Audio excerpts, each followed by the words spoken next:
Sheikh Abdullah, who was somebody very close to the Indian National Congress, because they were on his side against the Maharaja, because they were against Maharajas. कहा ना कि हमारे time में, हमारे way we grew up, Sheikh Abdullah was the hero and the Maharaja was the villain. There was no doubt in our minds.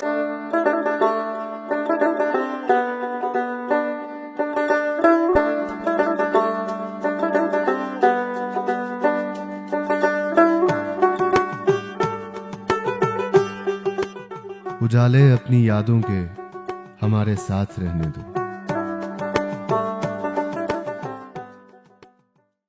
Kashmir life के यादें programme में आपका खुशामदीद। जैसा कि आप जानते हैं, ये प्रोग्राम पर्सनल हिस्ट्री प्रोजेक्ट है, जिसमें हम उन मर्द ख़वातीन से बात करते हैं जिनके तजुर्बे इस सोसाइटी के लिए बहुत इम्पॉर्टेंट हैं और जिनका कंट्रीब्यूशन हिस्ट्री, हमारी कलेक्टिव हिस्ट्री का एक हिस्सा है। पर्सनल हिस्ट्री एक हिस्ट्री का निस्बतन नया जॉनर है जो पॉपुलर हिस्ट्री से शायद कभी मुताबिकत भी ना रखता हो, लेकिन हिस्ट्री को स्ट्रांग बनाने में उसका ज़्यादा रोल हिस्ट्री में रहा है। रिसेंट हिस्ट्रीज में ऐसा कुछ कहा जा रहा है। तो आज की इस कड़ी में हमने तकलीफ दे दी प्रोफेसर नीरजा मत्तू को, जो अंग्रेजी तो पढ़ाती हैं लेकिन महज पढ़ाती ही नहीं थी, सिखाती भी थी, लिखती भी हैं। आजकल थोड़ा कुछ टाइम से लिखना तो छोड़ नहीं दिया है, पढ़ना छोड़ तो नहीं दिया, लेकिन उसमें रफ्तार थोड़ी सी कम हो गई है। मैम, आपका खुशामदीद कश्मीर लाइफ के यादें प्रोग्राम में। मुझे बुलाने का बहुत शुक्रिया। बहुत खुशी हो रही है कि आपको इंटरेस्ट है पुराने लोगों से बात करने का। हिस्ट्री में कोई पुराना नहीं होता।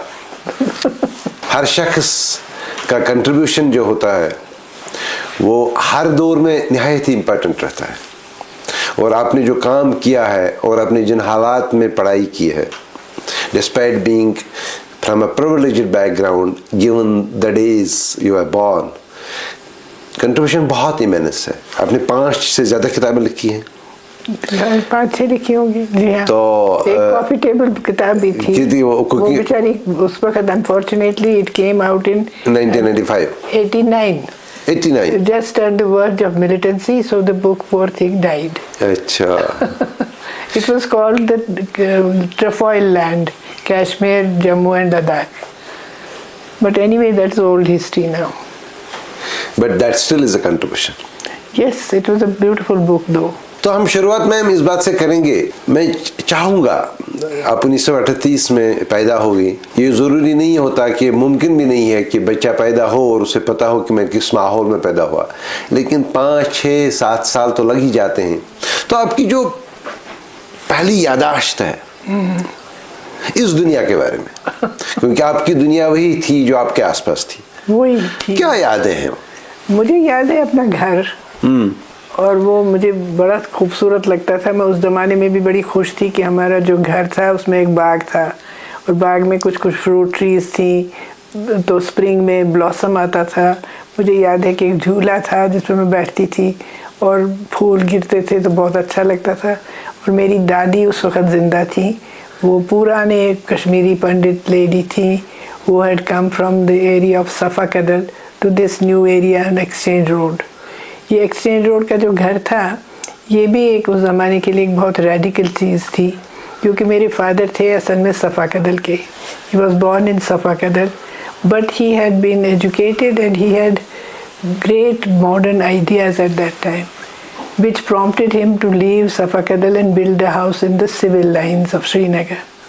It was a place which today, if you see the BSNL buildings on the opposite to Pratap Park, you remember? Yes. And on the other side, you remember Women's College? Yes. Between Women's College and BSNL was a little enclave built by Kashmiri Pandits, 5 families.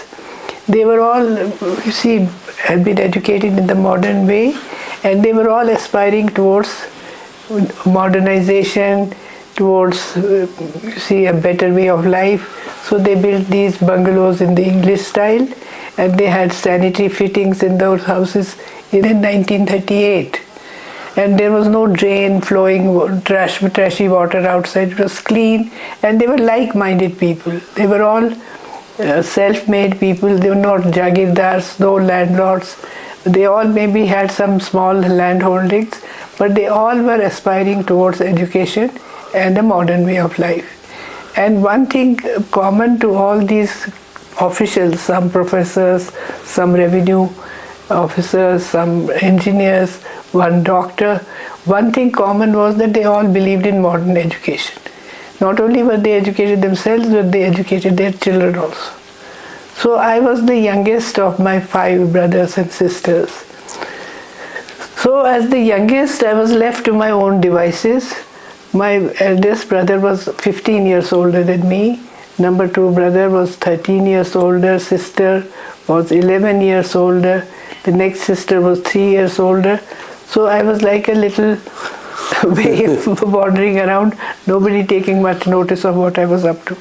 But I used to be contented as a child. I don't remember anything which is unpleasant or anything, because as I told you, as the youngest I was a bit spoiled also, and I was allowed to do my own things. And the one thing I don't remember when I learned to read and write. Writing तो याद नहीं है, मगर ये मुझे याद नहीं मैंने कब पढ़ना सीखा, अंग्रेज़ी और हिंदी. तो मेरा एक ही occupation होती थी from the age of 5 or 6, which I remember, was to read whatever was available. And my father had a nice library. अब उतनी बड़ी किताबें तो उस वक्त नहीं पढ़ती होंगी, but there was something or the other available which fascinated me. Fairy tales थी, बहुत सारी चीज़ें. And my father was, as I told you, was an exceptional person. He didn't discipline his children. He was like a friend. जो कुछ activity उनकी होती थी उसमें सब पार्टिसिपेट करते थे. और देखिए कितनी जनरेशन थी. मेरी दादी थी उस वक्त, वो बिल्कुल ट्रेडिशनल कश्मीरी पंडित जैसे मैंने कहा, वो सही फिरन तरंगा वो करके, और उनका जो दिन का शेड्यूल था, that was fixed. It was a discipline life she was leading. कि सुबह सवेरे पूजा कमरे में पूजा करनी, सारे अपने उनको आइडल्स जो थे उनको धुलाना नहलाना, और फिर अपने चैंटिंग मंत्र करना, फिर नीचे आना. और दिन को वो कुछ काम नहीं करती थी घर का. 2 बहुएं थी उनके पास और नौकर भी थे 1-2, तो वो मगर अपना दिन को चरखा चलाती थी. And she used to spin pashmina. And I remember as a child sitting by her side while she was spinning, and I would help her to pick up some little cotton wool balls. They were not cotton, pashmina wool balls.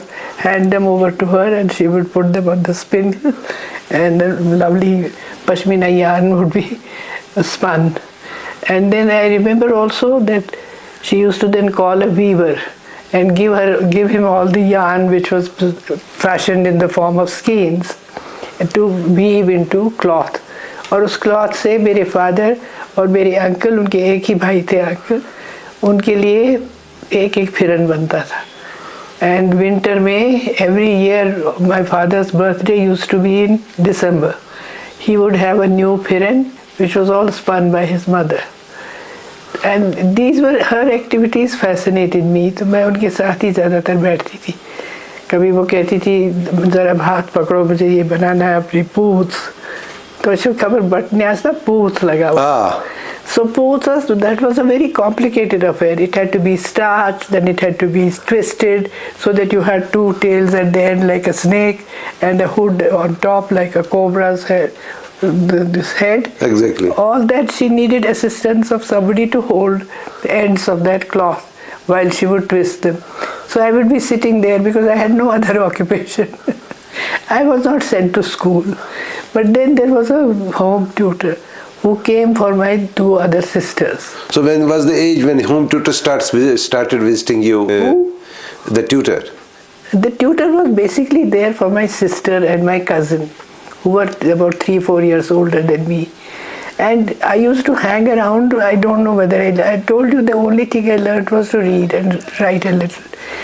Figures I had no idea about. Calculation, nothing. I didn't know what it was all about. And I was actually, nobody bothered me also. They didn't take much notice of the fact that I was not learning anything from Master Ji. But Master Ji also didn't pay much attention. तो लेकिन फिर क्या हुआ कि उसके बाद मेरे father की ट्रांसफ़र हो गई जम्मू. अच्छा. It was in 1950, when I was less than 12 years old. And up to 12 years old, this age, I had not gone to school. Nobody had paid much attention to what I was doing, because they took it for granted that since the Master Ji is there, she must also be learning something. So, but then when we went to Jammu, I went with my father, because my older sister was preparing for her matriculation privately, so she was left in Srinagar. So I went with my father and mother to Jammu. And there my father didn't know what to do, because he didn't know anyone. Where would he find a tutor? So he told me, come with me, let's see what we can do about your studies. He took me to the school, which was very close to where we lived. It was called, I think, Government Girls High School, Kachi Chhavni, Jammu. Kachi Chhavni, Jammu. So for the first time in my life, I saw a school. But then he took me straight to the principal's, headmistress's office. He introduced himself and told her that this is my daughter. She has not gone to school. You can test her and put her in any class which you think is suitable. So those days, you must remember that they used to introduce English in class 6. Yes. Till then, no English. So they thought, looking at my age, you must have seen my date of birth, they thought the best thing to do was to test me whether I knew any English. That was very lucky for me, because that is the only thing I knew. They asked me to write a few lines about myself, and that I was able to do. So they were quite impressed. They said, put her in class 9. Class 9? Class 9. It will sound ridiculous to you. So it is very interesting that you never went to school and still you started your formal studies from class 9. Yes. Because now for the first time I'm faced with mathematics, history, geography and other subjects apart from English. So this maths I had absolutely no idea. And the Master Ji at home had also paid no attention at all. Only thing I probably knew was to count up to 100. Nothing else. So, but anyway, and nobody knew about this disability of mine. My father also was not aware of it. So anyway, this for 3 months, I think I was admitted in school in November 1950. Then in 51 March, they had a annual examination, promotion from 9th to 10th.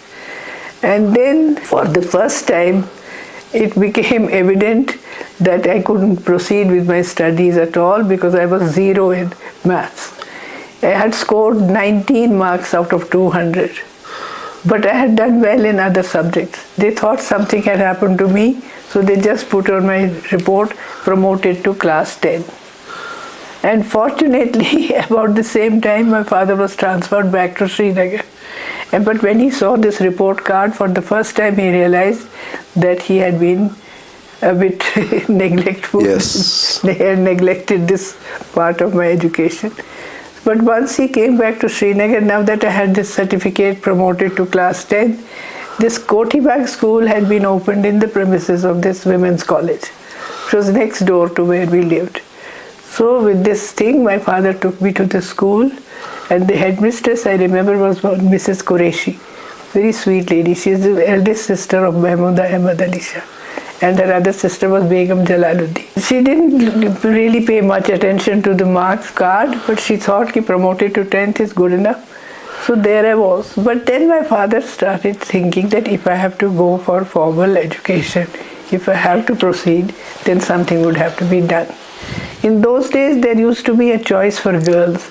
You could either do full mathematics with algebra, geometry, trigonometry, whatever, or what was the choice option for girls was domestic arithmetic and household account. Yes. Which meant you had to do, one paper was pure arithmetic and one paper was like what is the use of making a budget, how do you keep a dhobi's account and all the rest of it, more theory.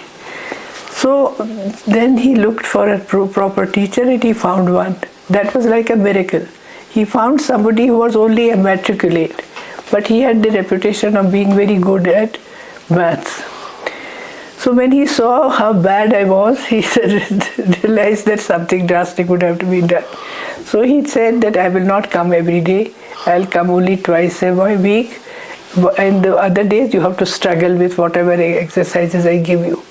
But first he had to remove the cobwebs from my mind because I had no idea of numbers. So he did something which is remarkable for those days. I'm talking about 1951.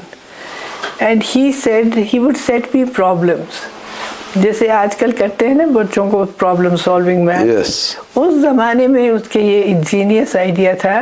वो जाते जाते मुझे कहते थे suppose I went to the market yesterday. I don't know how much money I had, but I spent half of what I had on fruit. Then whatever was left, another half I spent on medicines, another half. Now tell me how much money did I have in the beginning? No, at the end I had 2 rupees in my pocket. Now can you tell me how much I must have had when I left the house? For the first time I realized that it was possible to think backwards. From the end to come to the first thing. He was left with 2 rupees, but 2 was half of what he had spent on this thing. So this is the way I was able to calculate. For the first time I realized what numbers meant. And he said, this is the kind of exercise you need to clear your head. And then every day he would leave with this kind of a puzzle. Work it out when I come next to my time. You should have the result before me. So I must tell you, he worked a miracle because he removed all the cobwebs, all the dust and whatever was there in my mind and brought out some possibilities in me. The result was that I did very well in my matriculation. I think my position was 12th in. It used to be an examination conducted by the University of Jammu and Kashmir. It was one university. Yes. My position was number 12 in the merit list. Entirely thanks to Master Premna. Jam cash vehicles एक सायादार दरख्त की तरह कई खिदमात लोगों की आसानी के लिए फराहम करता आया है, जैसे नई गाड़ियों को खरीदना, सेकंड हैंड गाड़ियों की खरीदो फरोख्त, तिजारती गाड़ियां भी मैसर होंगी और 2 व्हीलर व्हीकल्स भी दस्तयाब यहीं। आपके लिए गाड़ी चलाना आसान हो, उसके लिए मारुति ड्राइविंग स्कूल की खिदमात, अपनी गाड़ी के लिए जरूरी सामान खरीदना हो या चलते चलते गाड़ी खराब हो जाए और ठीक करानी हो, उसके लिए वर्कशॉप भी यहीं। तशरीफ लाएं jam cash vehicles, Haiderpura, Srinagar. हमें खिदमत करने का मौका दें। आपके एक्सचेंज रोड में पैदा होने से लेकर जी आपके वालिद साहब के जम्मू ट्रांसफर होने तक, हाँ, इनके बीच में एक बहुत ही बड़ा लैंडमार्क डेवलपमेंट होता है जम्मू कश्मीर में। हाँ, वो है 1947। हाँ, वो तो मुझे पूरा याद है। तो है क्या 1947 की क्या यादें हैं आपको? मैं आपको सुनाती हूँ पूरी तरह। ये जब 1947 था, हमारी जॉइंट फैमिली थी। मेरी ग्रैंड मदर जिनके बारे में मैंने आपको बताया ना, और मेरी चाची, उनके 3 बच्चे उस वक्त थे लड़के, और मेरे पेरेंट्स, और मेरी बड़ी बहन की शादी हो चुकी थी और मेरे बड़े भाई की शादी भी हो चुकी थी। लेकिन हम 2 बहनें थी, छोटी वाली, और हमारे थे साथ में भाभी, बड़े भाई जिनकी शादी हुई थी। भाभी के 2 छोटे छोटे बच्चे थे और मेरी बहन भी वही थी। सॉरी, आई फॉरगॉट, बहन नहीं गई थी ससुराल क्योंकि उनके फादर इन लॉ थे professor Jialal Kaul. He had been transferred to Jammu, so she was staying with us and her husband was undergoing training in Banaras. उस ज़माने में छोटी उम्र में शादी होती थी। मेरी एल्डेस्ट बहन की शादी हुई थी जब वो सिर्फ 15 साल की थी। तो अब 17 साल की उम्र में उनके 2 छोटे छोटे बच्चे थे, तो वो हमारे पास ही थी। तो अब जब इतना हमने सुना शोर गुल, मैं तो छोटी थी लेकिन बिल्कुल अवेयर थी। इतना तो मुझे क्लियरली याद है कि नारे लग रहे थे बाहर से ज़बरदस्त। और फिर सडनली क्या हुआ, सुबह सवेरे मेरे फादर ने कहा, चलो तुम लोगों को यहाँ से जाना है, यहाँ सेफ नहीं है। ये रेडर्स, ट्राइबल रेडर्स आए हुए कबायली, और शाल्टिंग पहुँच गए हैं, थोड़ी देर में यहाँ पहुँचेंगे, तो उससे पहले तुम लोग को सेफ जगह जाना है। और आपको पता सेफ जगह कौन थी, कहाँ हमको भेजा सबको? महमूद अहमद अली शाह के घर में द्रुगजन। डॉक्टर नसीर का नाम आपने? बिल्कुल जाना है। जी हाँ, डॉक्टर नसीर और मेरे एक भाई जो इस वक्त बाहर थे, बहुत बचपन के दोस्त थे गहरे, और मेरे father in law Mahmooda ji को भी बहुत अच्छी तरह जानते थे। My father, sorry, not father in law, my father and Mahmooda ji also knew each other because they were all in the education department. तो इतनी क्लोजनेस थी इन दोनों फैमिलियों की कि इन्होंने कहा हमारे लिए सेफ्टी वही है। तो हम जी निकले, सुबह सवेरे रवाना किया हमको। लेकिन ये था कि इसमें एक इंटरेस्टिंग बात आपको हंसाऊंगी। ये जो लेडीज़ के पास तो अपना होता ना तुम्हारा सोना काफ़ी था, तो उन्होंने कहा कि ये तो छोड़ नहीं सकते हम। तो मेरी चाची जी ने रात को अपने पेटीकोट में जेब सिलवाए, सुई से जेब बनवाए, और सुबह सवेरे सारा गोल्ड शोल्ड अपने उन जेबों में रख के, मेरी मदर ने भी ये किया होगा, चल पड़ी हम सब लोग द्रगजन पैदल। मैं, मेरी बहन और एक और बहन, भाभी, मेरी दादी, मेरी माँ, मेरी चाची और उनके बच्चे 2। और वहाँ पहुँचे तो हमको उन्होंने कमरा दिया। वहाँ बड़ी थी इनकी माँ, उनको सब बुआ जी कहते थे, बड़ी अफेक्शनेट वार्म मेट्रियार्क थी। शी वाज सिटिंग इन अ चारपाई compound watching over everybody's comfort and welfare, and my mother, my चाची and my दादी would not eat in their house. अच्छा। उनके लिए साथ ही आया था, जो घर का पंडित कुक था वो साथ आया था, लेकिन हम लोगों ने वो खाना खाया जो उन्होंने बनाया। उस ज़माने में आपको बताऊं मैं अच्छी तरह से कि इतना प्यार था कम्युनिटीज़ में, लेकिन जो एल्डर जनरेशन थी वो एक दूसरे के घर में खाना नहीं खाते थे पका हुआ। My mother's closest friend was Dr. Ali Jan's wife who lived next door, but they were bosom buddies. बहनों से ज़्यादा उनको प्यार एक दूसरे का था, लेकिन खाना नहीं खाते, पका हुआ खाना नहीं खाते थे। तो हमको जी रखा गया वहाँ, तो 3 दिन हम उनके यहाँ रहे, ये जो शाह थे द्रुगजन के मकान में। और फिर उसके बाद आए वापस, क्योंकि उस दिन कबालियों को फिर उन्होंने रिट्रीट किया था ना with the Indian army coming. Maharaja had sign that, you see, accession का साइन सिग्नेचर किया था, और इंडियन आर्मी आई, एयरफोर्स आया, तो फिर हम लोग वापस घर आए। लेकिन इसके रिपरकशंस बहुत हुए। सबसे बड़ा ये हुआ कि वहाँ पर उन्हीं दिनों में उन्होंने शुरू किया एक विमेंस सेल्फ डिफेंस कोर, कि औरतों को देंगे हम military training so that they can defend themselves. तो मेरी बड़ी बहन एकदम वॉलंटियर करके ज्वाइन किया, और उन्हें मेरी दूसरी बहन का नाम भी लिखा, हालांकि वो उस वक्त सिर्फ 12 साल की थी।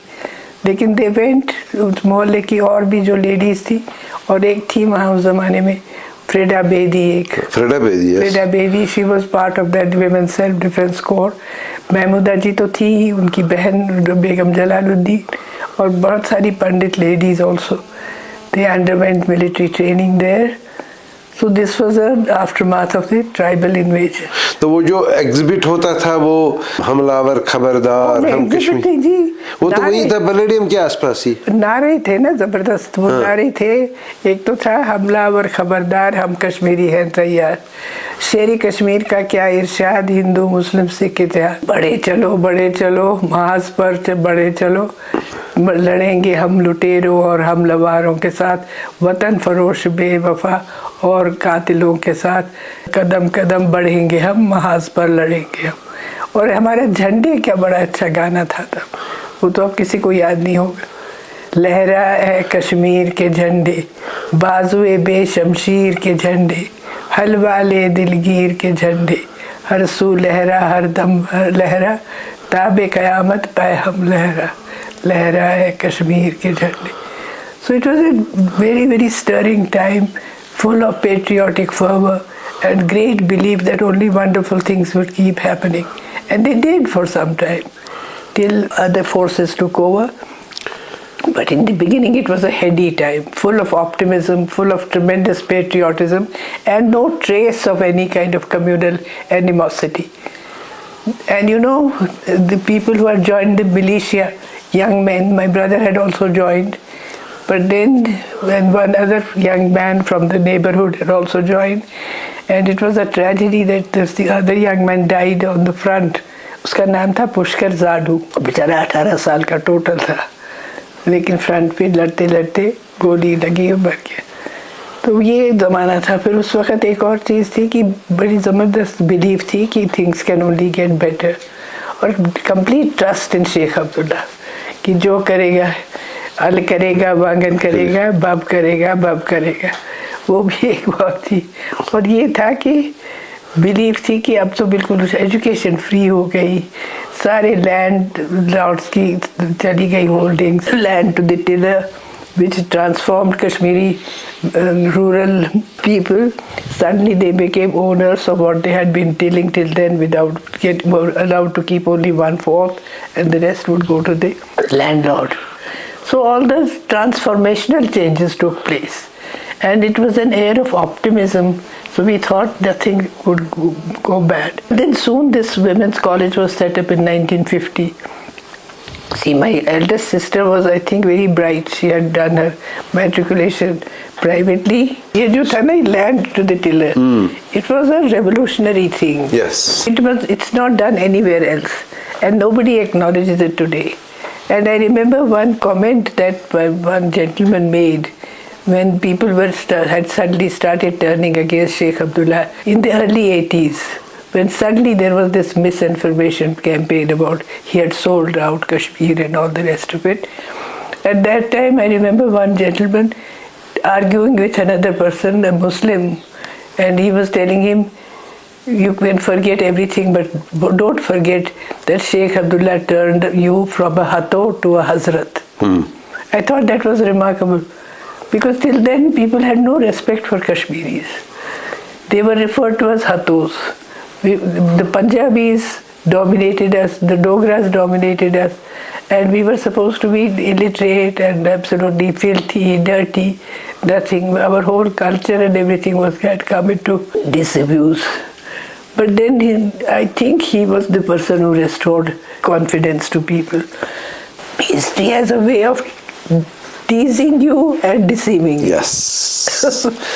ये जो दौर था जिसके बारे में हम बात कर रहे हैं, ये दौर इसमें दो लोग बड़े इम्पोर्टेंट थे। हाँ बताइए। एक का ज़वाल हो रहा था, दूसरे का उरूज हो रहा था। हाँ बताइए। हरी सिंह वाज वो नीचे आ रहा on the decline. On the decline. And Sheikhullah was on the rise. हाँ, how you saw that transition as a kid from a distance on the basis of what was happening, transpiring within the family, because your family was an emancipated one. I'm glad you asked me this question because it reminds me of the 40s, early 40s or mid 40s. When I had suddenly started becoming aware of other things apart from my games which I played with myself. And it was the time of the Second World War. Yes. My father and my two brothers would in the evening spread out a cloth map of the world. And then they would be looking at it and charting the course of the Allied armies and the German things. They would feel happy when the Allies seemed to make some advance. But on the other hand, they would also have some sympathy for the Germans because of this Subhash Chandra Bose. Yes. Because of that. So this I didn't understand at that time, but I was very conscious of the fact that they were tracing these lines on the map of the world. So at that time I became a little aware of what the larger world was like, apart from the home in which I lived. And then what happened was that they were also keeping track of the freedom movement in India. Mahatma Gandhi, Jawaharlal Nehru, they would be talking about them all the time. And of course, Sheikh Abdullah, who was somebody very close to the Indian National Congress, because they were on his side against the Maharaja, because they were against Maharajas. So the decline of Maharaja in public opinion had already started. Because I could see in my own family people resentful the Maharaja's ways and hopeful that Kashmir was going to be transformed if a popular government was installed. That idea I had acquired, I had sort of picked up from the conversations they used to have. But I also remember in 1947 itself, just before the tribal invasion, you see, those days the Maharaja used to hold a darbar on Dasera Day. Yes. And on that darbar, all the gazetted officers were supposed to present him with a sovereign. Yes. And the sovereign would come from the treasury. The gazetted officer paid 15 rupees at the treasury. He was given a gold sovereign. Yes. And the gazetted officer had to dress up in a traditional Dogra aristocratic dress. They had to wear chudidar pajamas and a brocade or Banaras silk achkan. And they had to wear a sword on the side. I remember my father dressing up for that, and it was quite a job for the servant to pull up that chudidar pajama. It was so tight. Yes. But once it was all ready, then he would leave and go to the darbar, have a silk handkerchief in his hand, put a sovereign there, and present it to the Maharaja. He would only nod, and somebody else would pick up the sovereign and deposit it back in the treasury. But the 15 rupees that were paid for it from the treasury came from the pocket of the gazetted officer. The sovereign, the gold sovereign came from the treasury, went back to the treasury, but the transaction of 15 rupees was paid by the gazetted officer. So this was the date, and I could see that there was resentment. They didn't enjoy doing this. I remember how irritated my father used to be that he had to dress up in this way, which was alien, completely alien. It was a cultural aggression kind of a thing. I don't know whether he thought of cultural aggression those days, but it certainly was an imposition, which he didn't like to do. And I remember the struggle. He used to get so annoyed when the pajama refused to climb up his heel. कभी कागज उसमें रखते थे, कभी कुछ करते थे उसको pull up करने के लिए. And he thought that he cut a ridiculous figure, but it couldn't be helped.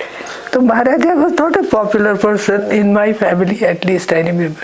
I don't know about Kashmiri Pandits, but he wasn't, because you see my two brothers were slightly Marxist also, because that was the fashion those days. Yes. And also my young number two brother, who later on joined the Indian Administrative Service, used to only wear khadi those days. And that khadi also had to be washed at home. He would wash it himself and wear it. Kurta pajama of khadi. So there was no antipathy towards Maharaja in our house. And we thought that he was somebody who was ruling us, and he had no business to be ruling us. We didn't think in those times, at that time we didn't think that it was a Muslim majority state or something. We just thought that it was unfair. So the tribal invasion was a big catalyst. Then I remember Mahatma Gandhi coming to Kashmir soon after the tribal invasion. And he came and he was accompanied by Begum Abdullah. And he addressed a large gathering of women in Sheetalnath, which was a Pandit enclave. He spoke to them. He spoke to them. वो कभी कलाम बंद करते थे ना as part of his fasting. नहीं उन दिनों तो फास्ट नहीं करते थे. Okay. वो तो आए थे. I remember him clearly because I went with my mother. अच्छा. My mother also went. सारी औरतों को कहा था चलिएगा. And he was accompanied by Begum Abdullah, I remember. And then he said बड़ा अच्छी स्पीच दी, मुझे याद नहीं है इतना, मैं attention भी नहीं पे किया होगा, but I remember him clearly. He had a wide chest, just a khadi thing on his shoulder, and a dhoti here, legs were bare, everything bare. I don't remember what he said, but I remember that he had later on told somebody that I can see light only in Kashmir because there were no communal rights here. बाकी सब जगह तो बहुत बुरा हाल हो रहा था after 47. Kashmir में तो कोई कम्युनल राइट नहीं हुआ. तो Gandhi ji is supposed to have said I can only see light from coming from Kashmir. ये this much I remember of the tribal invasion. कहा ना कि हमारे टाइम में हमारे वे भी grow up, Sheikh Abdullah was the hero and Maharaja was the villain. There was no doubt in our minds. Maharaja Hari Singh को आपने देखा कभी? मैंने कभी नहीं देखा. कहते वो जुलूस में निकलते थे, लोग देखते थे, पर मैंने उनको कभी नहीं देखा. मैंने अलबत्ता उनकी वाइफ महारानी जो थी तारा देवी को देखा है जब मैं जम्मू के स्कूल में थी.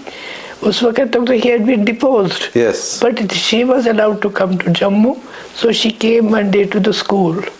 Along with, interestingly, Begum Zafar Ali. अच्छा. Begum Zafar Ali at that time was the inspectress of schools. And she was also quite a wonderful person. बहुत ट्रेडिशनल थी. कहाँ आपको पता है किस फैमिली की थी वो? Aristocratic Muslim family of Shias, but she used to wear a sari. और सर पर कुछ कवर नहीं था. Yes. हल्के ग्रे बाल थे, थोड़े थोड़े कटे हुए.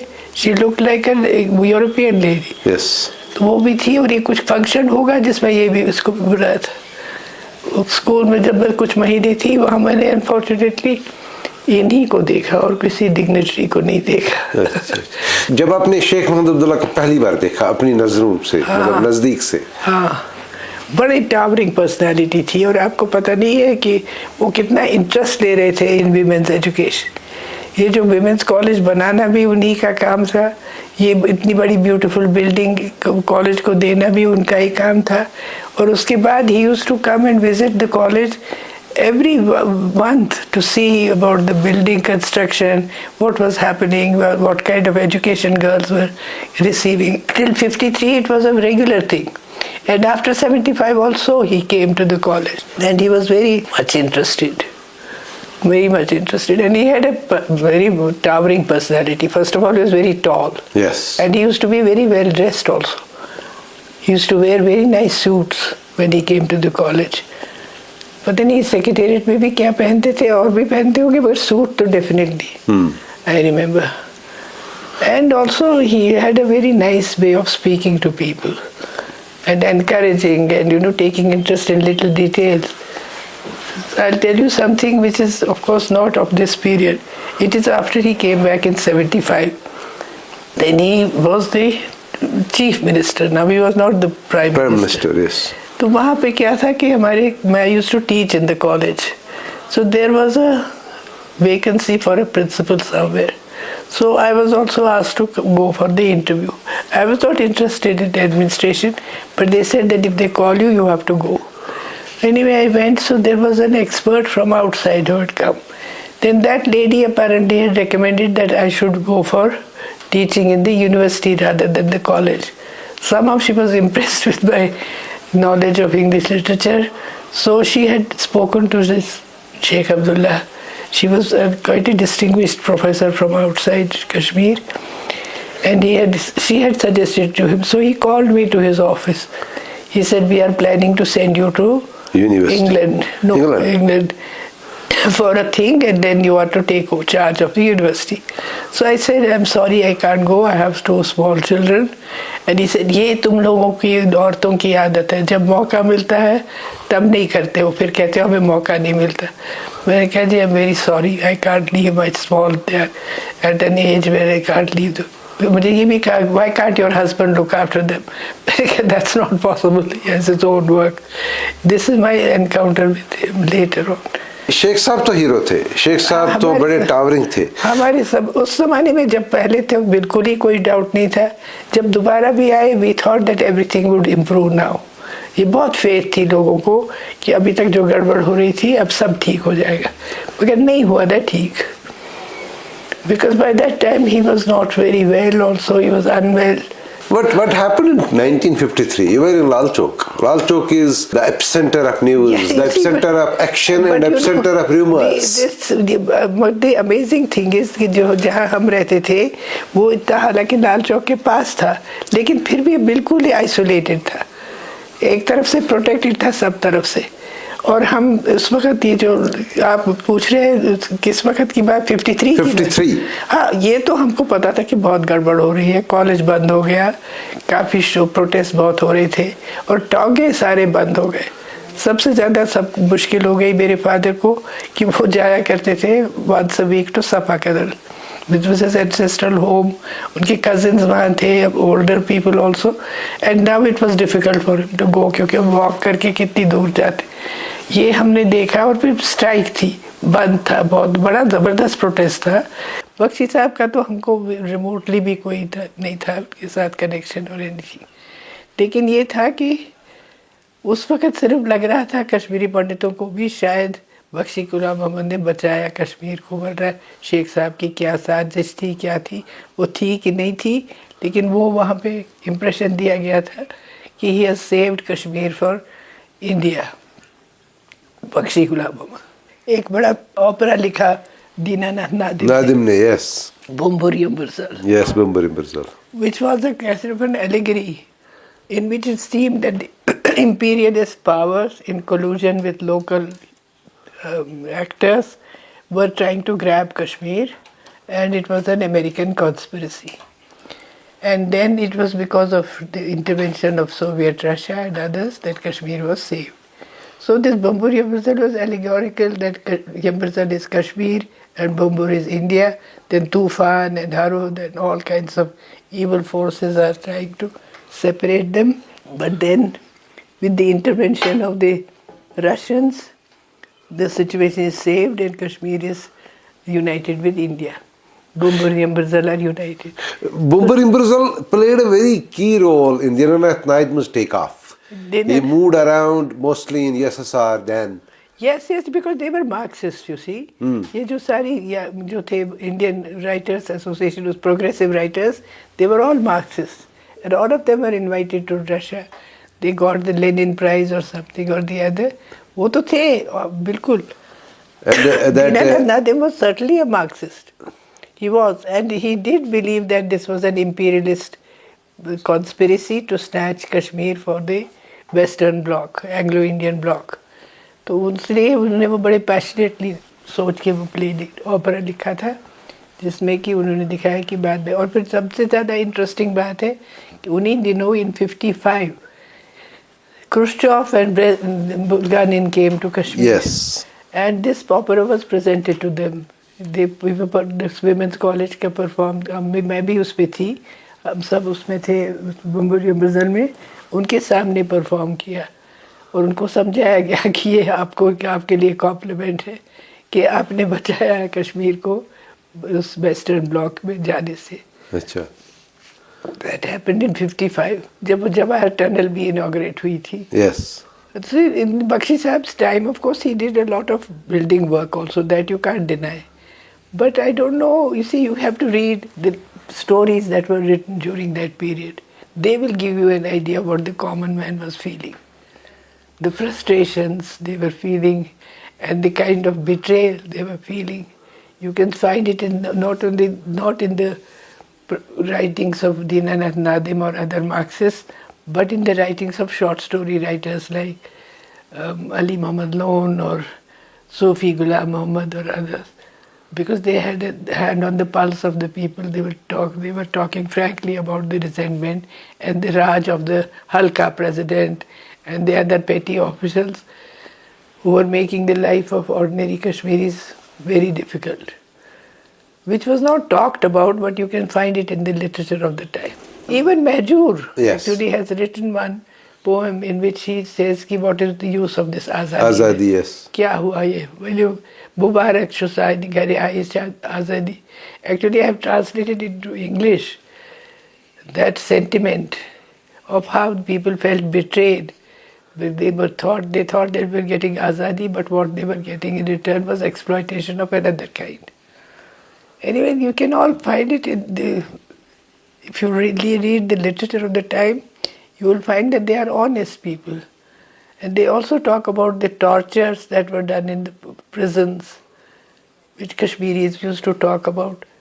I don't want to name any names, but the officials who were doing all that stuff, and the officials who were rigging elections and stuff, all that is in the writings of the sensitive short story writers or poets of the time. Historians, they will write about it later, but they have mentioned it right at the time of when it happened. Because you have lived that era. Yes, I have lived that era, but only, you can say, second hand. Yes. By hearing about it. I have not participated in any of those things. And we were like a cocoon. The college was like a cocoon. Yes. It was a kind of perfection which we had built with our own effort, and we thought we were absolutely safe from the rest of the world. क्योंकि वो जो principal हमारी थी उस वक़्त की, वो ऐसी ज़बरदस्त लेडी थी कि आज आप सोच भी नहीं सकते. उनका नाम ही था ऐसा रखा ज़बरदस्त, so courageous she was. आपको पता है उनके सामने इन्होंने ये रीगल चौक में जहाँ ये कॉर्नर है ना ऑपोजिट विमेंस कॉलेज, वहाँ पर पहले तो एक वन स्टोरी थी, दुकानें शुकानें, that didn't bother the college. उस वक़्त उन्होंने दूसरी तीसरी मंजिल बनानी शुरू की.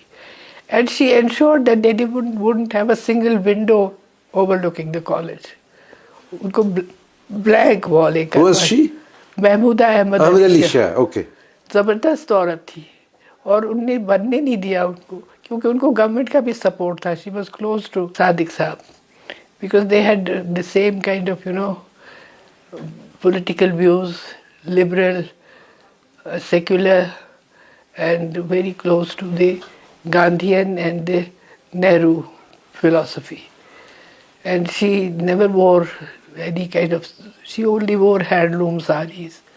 आप हैरान होंगे कि वो साड़ी ही पहनती थी सारे वक्त, और उनको देख के जो बाद में भी प्रिंसिपल आई कश्मीरी मुस्लिम भी, वो भी एज प्रिंसिपल साड़ी ही पहनती थी। ये सब तो आपके लिए बिलीव करना भी मुश्किल नई बात है। आपको बताओ, एक बार हमें उस जमाने में प्रिंसिपल बनी थी महमूदा जी के बाद, शमला मुफ्ती उनका नाम था। शमला मुफ्ती, यस। शमला मुफ्ती की भी बड़ी ज़बरदस्त कहानी है।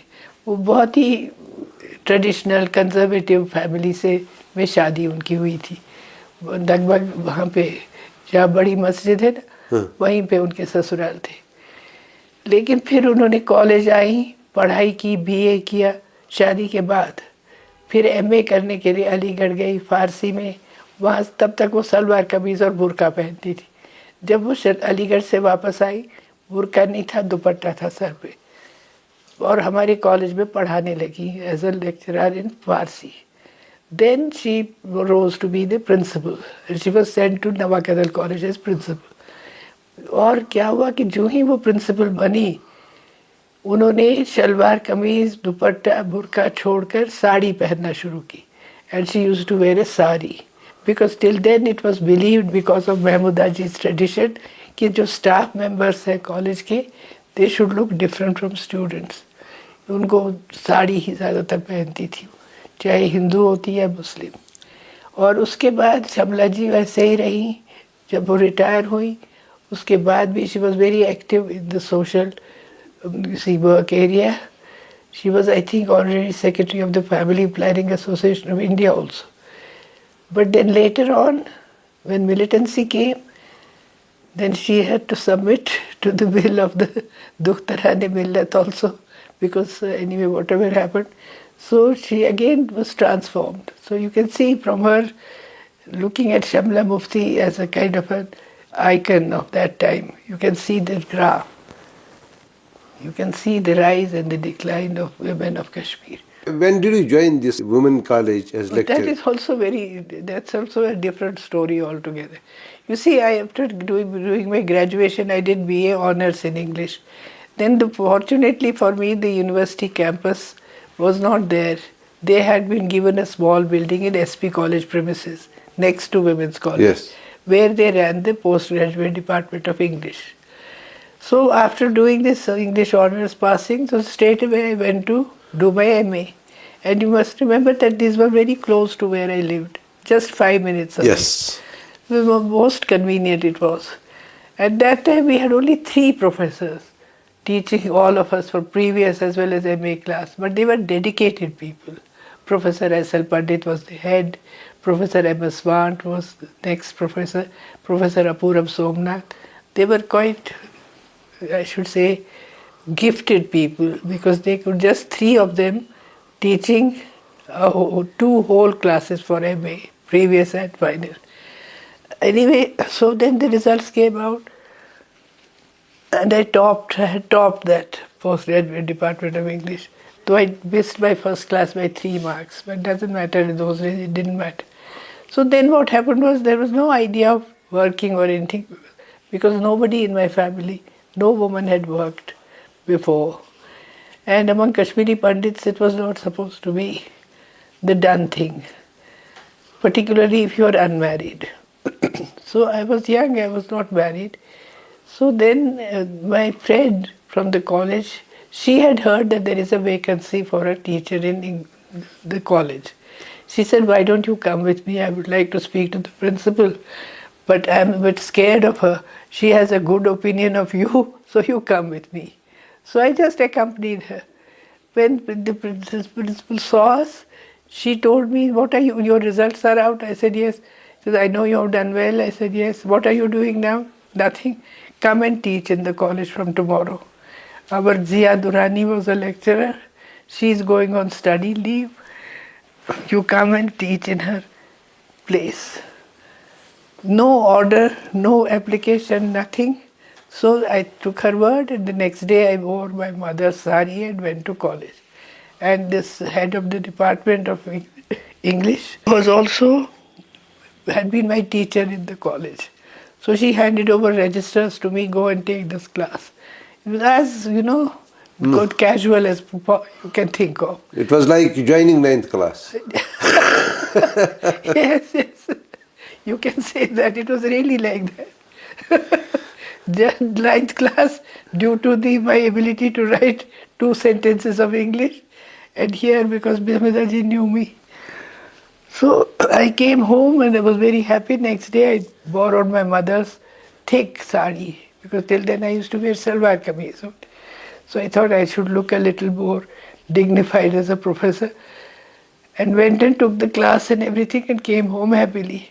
But then there was such an uproar. Even my uncle was very angry with my father.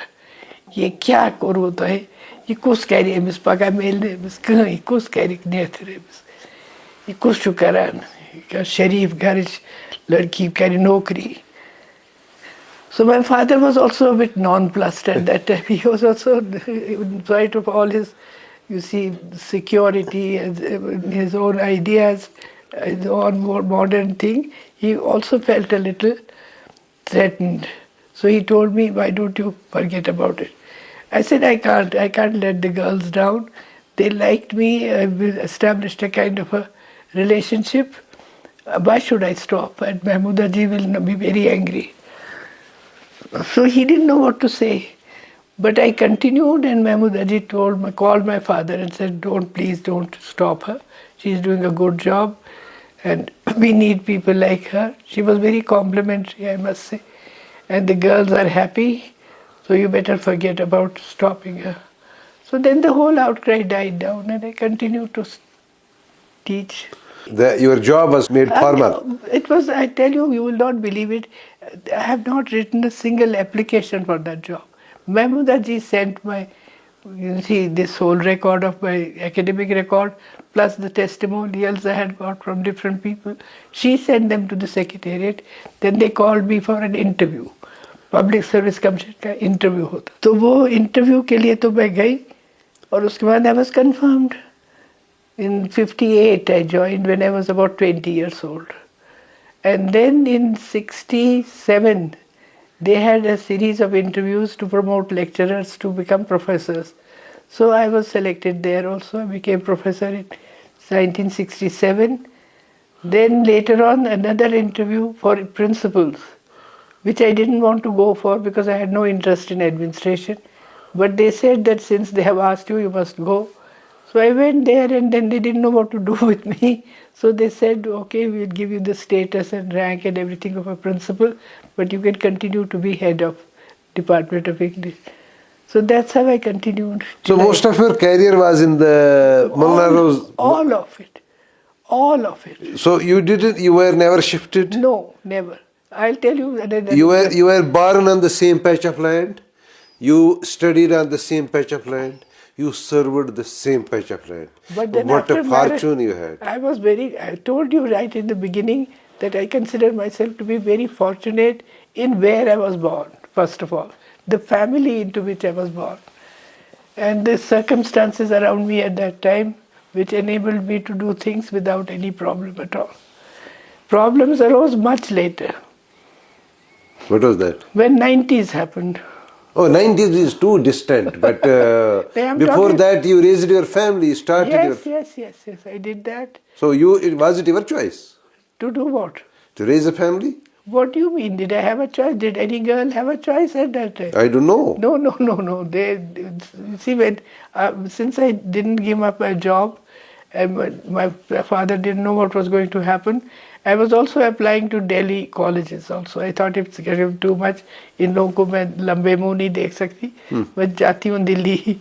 लेकिन वो उससे पहले ही this proposal of marriage came from this family, and my father couldn't resist it. He said they are a very well-known family. The father-in-law has a wonderful reputation, and the young man is a forest officer from the Forest Research Institute. Since they are sending the proposal, we should consider it seriously. I didn't have a choice. They decided and I got married. And then after that I had children in quick succession, but continued to work. But I was fortunate in this, by being married into this family also, because my mother-in-law was also a forward-looking lady. And she was actually not from Kashmir. She was a Kashmiri, but those from that family of Kashmiris who had migrated to Allahabad. Punjab. Lahore. Okay. Lahore and Amritsar. And then she could read and write English, Hindi, Urdu, Punjabi. At that time, because she was born and brought up in Lahore and Amritsar, she had seen Bhagat Singh's profession. She had seen even that Jawaharlal Nehru, Maulana Azad and all, because they were in the midst of a very emancipated society of the Punjab. So that was fortunate. So I continued, and Mahmoodaji was always very supportive, always. And those days we didn't have this problem of biometric attendance. It was too early. We could come, and when we had to take a class before that, we could come, we could take our classes and go home. I remember I never stayed in the college unless it was necessary beyond 2:30. I would be home before my children went for school. I would be home before they came back from school. So they actually had no idea that mother is going. They knew I they was knew going. it, but of course, but they didn't miss me. Yes. They didn't miss me, which was possible. क्योंकि बच्चे तो इनका तो 9 बजे ही जाना होता था. फिर ये आते थे 4 बजे के करीब. तो उससे पहले हम यहाँ होते थे. और मेरा ये भी सबसे बड़ा लकी था कि मेरी मदर का घर मेरे कॉलेज के साथ 5 मिनट का रास्ता था. तो when they were very small, I used to carry them in the morning, leave them with my mother, and जो भी कोई उनकी देखभाल करने वाला होता था उस वक्त, वो और कॉलेज गई, बीच में आई, देख लिया, फिर गई. So they didn't miss me that way. Those were wonderful times, you know. But we didn't think that they would ever change, but they did. That era in which you were teaching in Lal Chowk, despite the fact that it was secluded, isolated by walls and invigilation, kind of a thing. No. But there is no technically an insulation possible. So events were happening. There were 2 major events that happened. One was the Moye Muqaddas agitation. That is very... Another was that when that Pandit young girl, Parmeshwari agitation. I know. What are the remembrance? Of course, I remember all those things very well.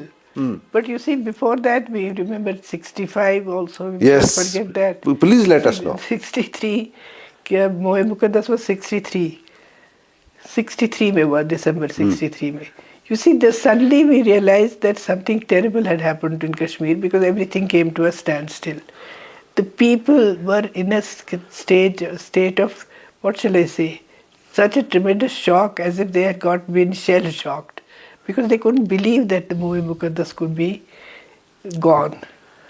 And then, you know, you were not born at that time. You couldn't be born. I was born in 1966. So that's what I'm telling you. But you know, the whole Kashmiri society was galvanized into action. There were processions, people didn't cook at home. They used to have roadside kitchens in which they would feed everyone. And in the protest processions, there was no difference between Hindu and Muslim.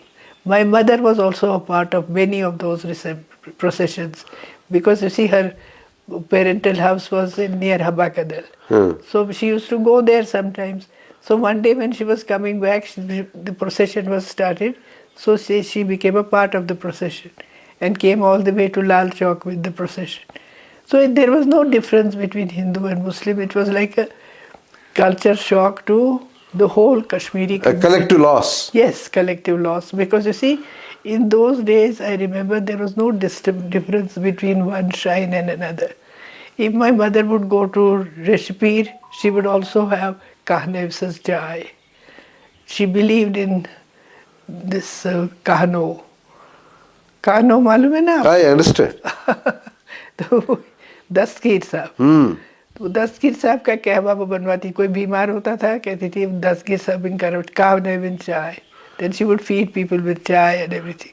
So, and Saraj Sharif was something they went to every time. So till then there was no really difference between At least, see, as I told you, first of all, the closeness between Hindus and Muslims was taken for granted. Our closest friends were Muslims. We never thought कि they are Muslims. मेरी जो childhood friend थी next door रहती थी अर्जुमन, अभी तक उसके साथ दोस्ती है. कभी सोचा भी नहीं ये हिंदू है या मुस्लिम. हमारे टाइम पे बिल्कुल नहीं, ध्यान ही नहीं था. तो खैर मैं बता रही थी मोए मुकद्दस के बारे में.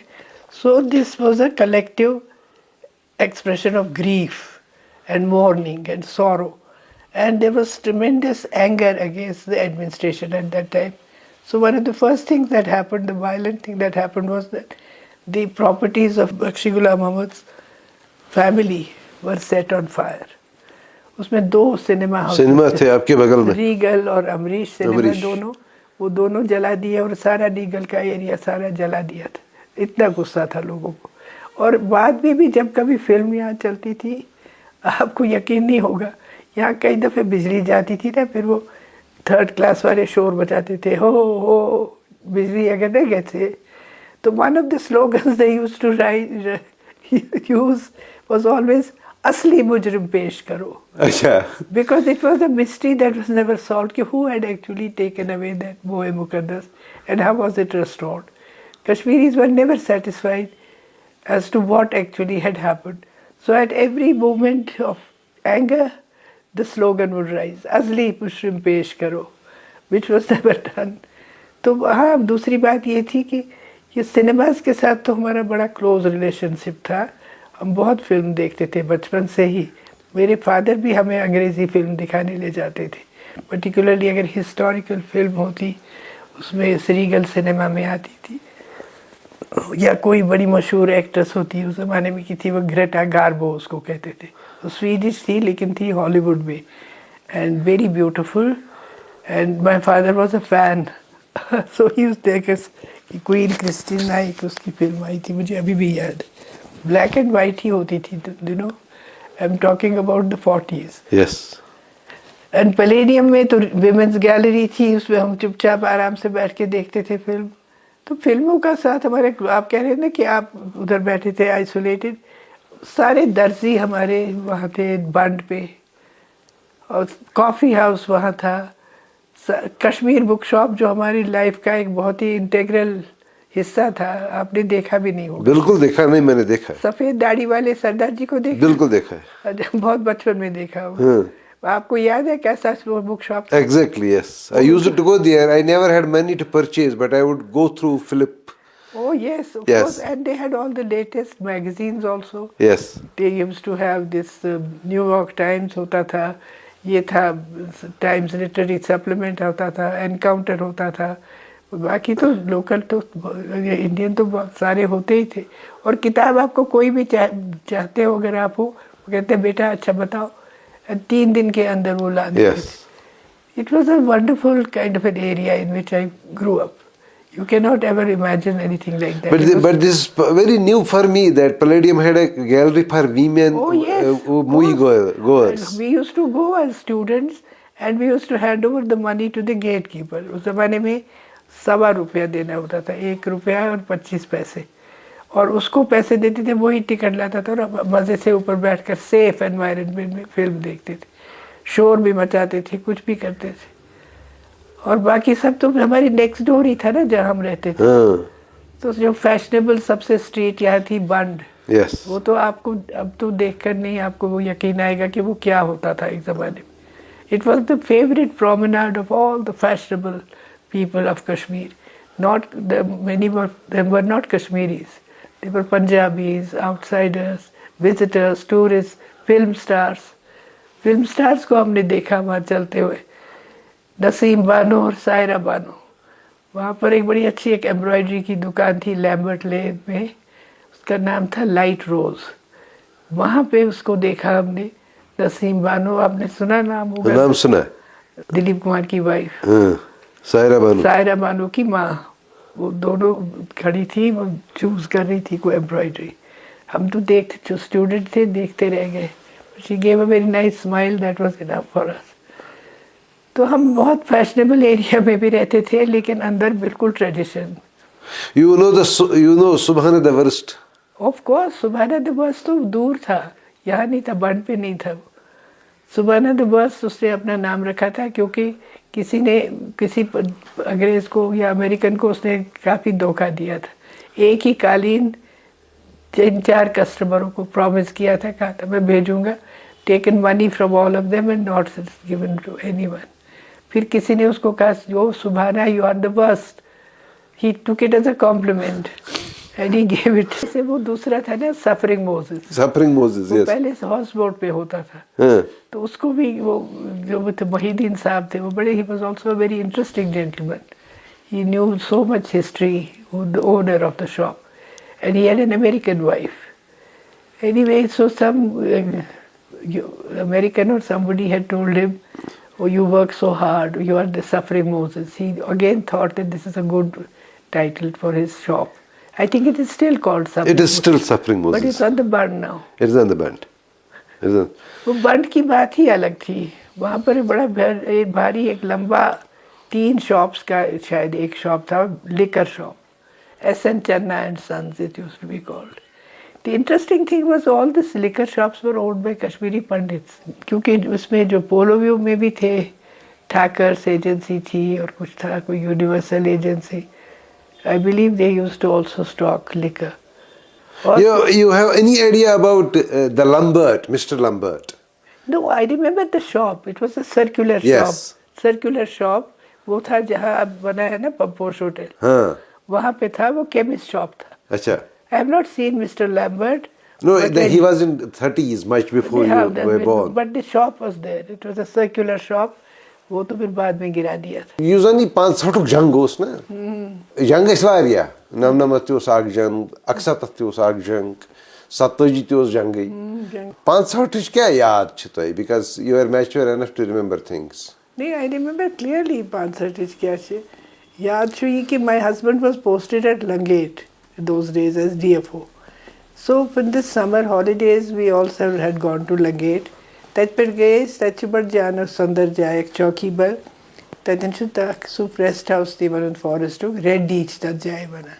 So we went there for the weekend. Not only I, but I had my nieces and my young sister-in-law. So all of us were holidaying there. So one day when they were having a bath in the river, they said that we are seeing some movements in the forest across. So everybody laughed. They said, "पता नहीं कौन है eavesdropper और देख रहे हैं कोई लड़कियों को सब नहाते हुए." We just brushed it aside. Didn't think much of it. And then of course then we came home after a couple of days. And then suddenly there was this rumor that they have caught some infiltrators. And the information about infiltrators has been given by some Gujars. They were, because the government wasn't aware at that time at all. And this was this, at this time it was Ghulam Ahmad Sadiq was the chief minister. And my brother-in-law, D.P. Dhar, was also in the government. And I think they were all. This was the Democratic National Conference, which had broken away from Bakshi Sahib after in the early 60s, no, before 60, 57 or 58. They had sort of rebelled against him and formed their own party, but now they were back in the government after that Moe Muqaddas. When after Moe Muqaddas, this Shamsuddin was a puppet prime minister installed by Bakshi Ghulam Ahmad, was removed because of that agitation and terrible thing, and Sadiq Sahib was made the chief minister again. So we heard, and you see those days, this T.P. Dhar's son was to be married. Vijay was married, to be married in 65 only. Anyway, so the rumors were there that there are some infiltrators, and then they said that they have been found to be located in Batmalu. Then Batmalu was set on fire, everything burned down. And the college was going on normally, even when the war was declared between India and Pakistan in the wake of the infiltrators' bid. But one day some slogans were raised in SP College, Pakistan Zindabad. And somebody came to tell the principal Mahmoodaji that some girls are also shouting the same slogans. And instead of sitting there quietly or reporting the matter or doing anything, she was so brave that she marched to the ground where the girls were there And she located the girl who had raised the slogan. She went to her, gave her a hard slap and said, तुमको पाकिस्तान जाना है, मैं इंतज़ाम करती हूँ तुमको पाकिस्तान भेजने का. And the whole crowd was silenced. Nothing happened after that. You see, you have to think of the courage of this woman. It was not a popular thing to do, but she didn't care.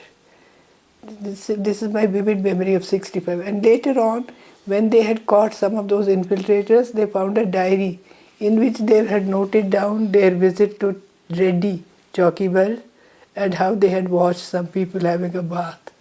It was recorded in the diary of an infiltrator, whose body they found later on.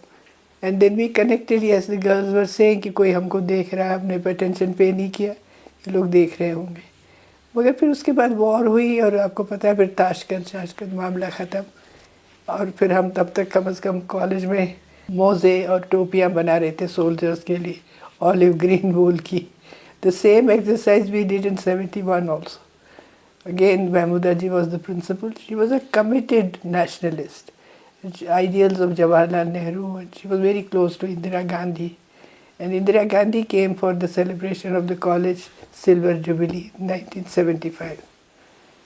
So this college की history is interconnected with events of our Kashmir history. ये college में जब बटमालू तो it was part of Srinagar ना, obviously. जल रहा था बटमालू. उससे हमें तो to tell you the truth, इस किस्म के incidents we were used to. 63 में भी देखा था, 65 में, उससे पहले 53 में भी. यहाँ पे तो हमको कंप्लीट तो पीस कभी नहीं थी ना, थोड़ा बहुत तो चलता था. अल-फतह मूवमेंट एक स्टूडेंट्स की चल रही थी, वो भी समझ नहीं आती थी कितनी वाइड स्प्रेड है या क्या है. But apparently things were going on without a major upheaval till 89.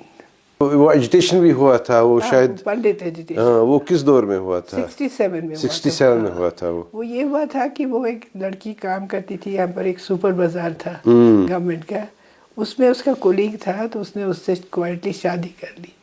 And this girl actually didn't have a father. Her mother was a widow, she was the only child, and she came from a very humble background. Quite humble background, and she was fortunate to get this job as a sales girl in this super bazaar.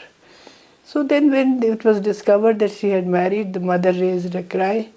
But before the mother could really raise a cry, some Pandit leadership jumped into the fray and they made it their cause.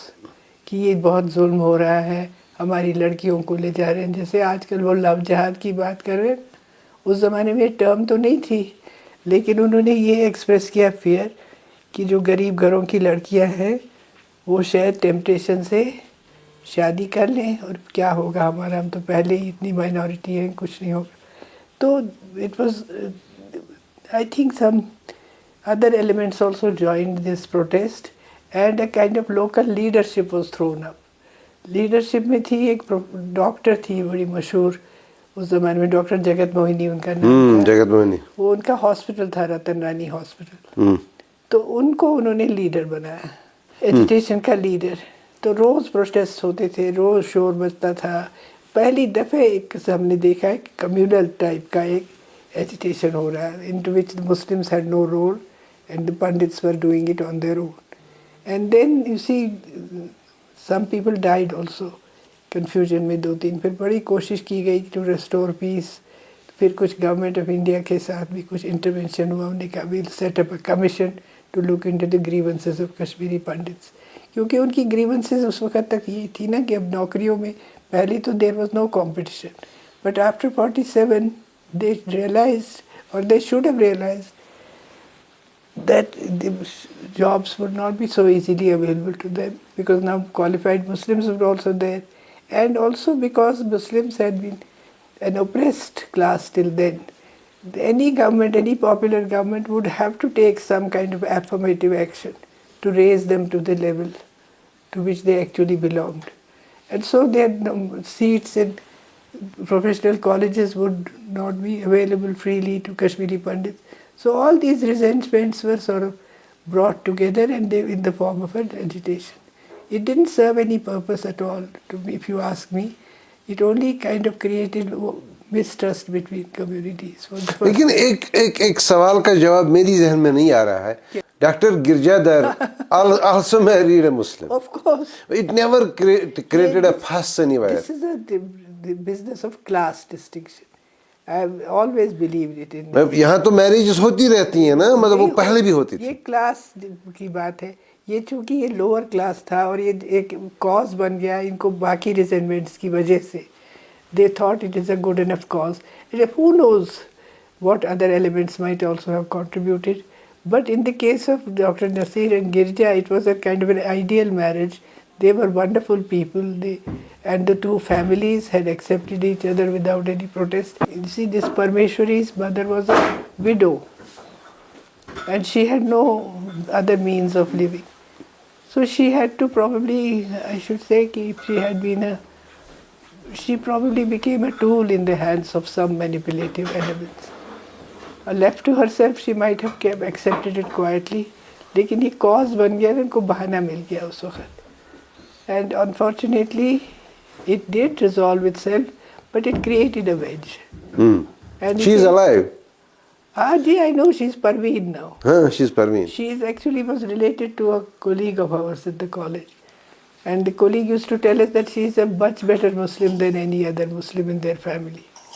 Because she offers namaz 5 times and she wears a burqa and everything. So anyway, she's happy. We wish her all the best. That was her choice. तो ma'am आपकी ये जो पूरी कहानी है, उस पूरी कहानी में सब कुछ गुड्डी गुड्डी हो रहा है. हाँ, हुआ तो सही. लेकिन एक स्टेज ऐसा भी आया जब आपको लगा बहुत चैलेंजिंग है. आपने खुद ही कहा वो 99 की कहानी है. तो क्या देखा आपने? How did you feel it? Oh, unbelievable. I didn't think it was happening to me. सबसे पहले इंडिकेशन ये आई कि लीफलेट्स कुछ कॉलेज में फेंके गए.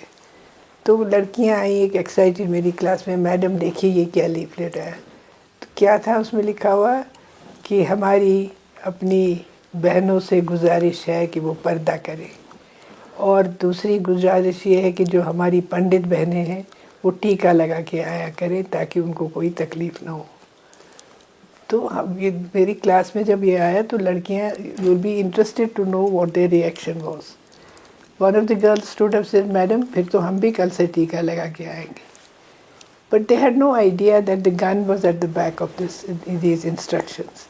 They thought कि it is some crazy person who has sent these leaflets, because before that also there were rumors that there is a man sitting outside the college and he hits anyone who is coming without a burqa or without covering her head. But they were dismissed as just cranky behavior by some odd person or another. But then anyway, this was end of 89. We didn't think... you are talking about Slex Maulvi? I'm talking about? Slex Maulvi. Slex was a fashion at kind of a... It was, I think, in... I don't know who it is. I don't know. There was a person who would beat girls who were... You have also heard of it. I have also heard, and I have studied his case. I see. He had a mental issue. Mental issue. And Professor Dr. Margoob Banhali treated him. Dr. Margoob, the yes, psychiatrist. Yes. No, the psychiatrist. Psychiatrist. Yes. I see. No, but actually they just dismissed it. It was before militancy. Just before militancy. Yes. It was in 89. Yes. And interesting things were happening in 89. Number of Islamic study centers had also been set up in the city. And many of our staff members had become members of those. And they used to sometimes say कि बहुत material आ रहा है. फिर एक को किसी ने पूछा एक दिन, कहा अच्छा जी ये जो स्टडी सेंटर बने हैं तो मनी कहाँ से आया?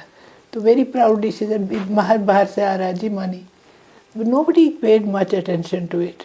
But these were little, indicators that things were not as they should have been. Actually, things had started becoming a little strange when this Jagmohan came as the governor in 86. Yes.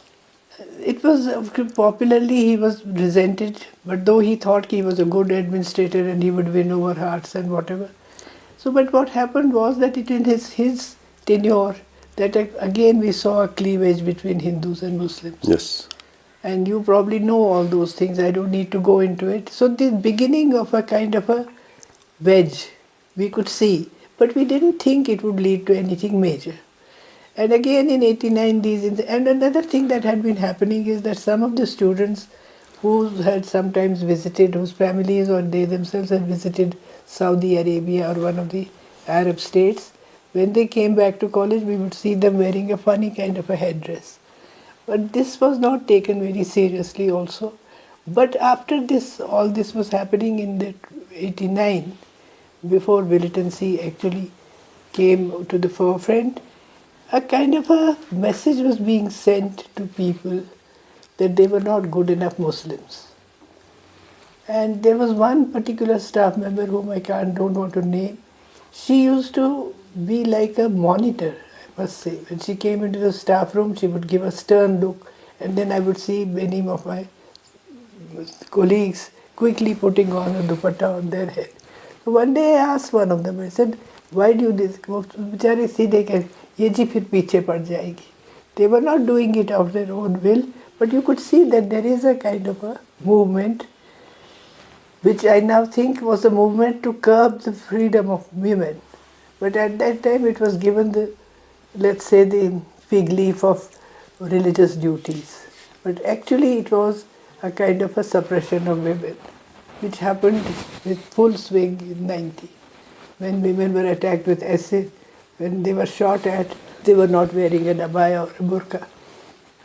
But that comes a little later.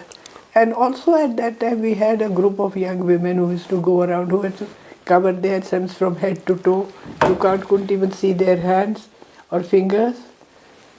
And you could only see the slit of their eyes. They would go and black paint cinema posters. And these were people who called themselves Dukhtarani Millat. But they were not taken very seriously. In the college also people used to laugh and say, what are they making an exhibition of themselves? But when the 90 happened, everything changed. Because all these indications till then were now supported wholeheartedly by the gun. And then when there is a gun staring at you, you have no care but to save your life. You don't stick to your ideals, you don't stick to your beliefs or anything. If they ask you to bend, you crawl. But that's still to the credit of women, I must say. Many of them refused to cow down. In our college staff room itself, in the 90s, there were many who did not wear the abaya. And they were brave enough to say that they know Islam better than these people do. So this is what happened in 90, and then when the college opened, it didn't open in March, it opened later. And then it was all a different story. बहुत सारी औरतों ने लड़कियों ने बुर्का पहनना शुरू किया. Did it क्योंकि you are amongst the persons who saw rather oversaw the growth of women in public life, in careers and all that. Did the use of parda or any kind of dress code, did it impact their growth? Of course it did. Of course it did. Suddenly they were crushed under it. I can't tell you, there was hardly any individual person left. They were all a uniform black sheet of cloth, as if there is no human soul residing inside them. And they felt so suppressed and everything. There were very few women who resisted this, and they didn't have because nobody, you see, before the gun, it's easy for you to say, oh, they should have stood by their principles. When the gun is staring at you, when your family is at risk, how can you be brave? I don't blame them. And these, you see, the Dukhtarani Millat kind of people, they had an aggressive way about them. They used to march into institutions and dictate to the principal what should be done and what should not be done. And who was to protect women? There was no one to protect them. And then when militants had the gun, no one was safe.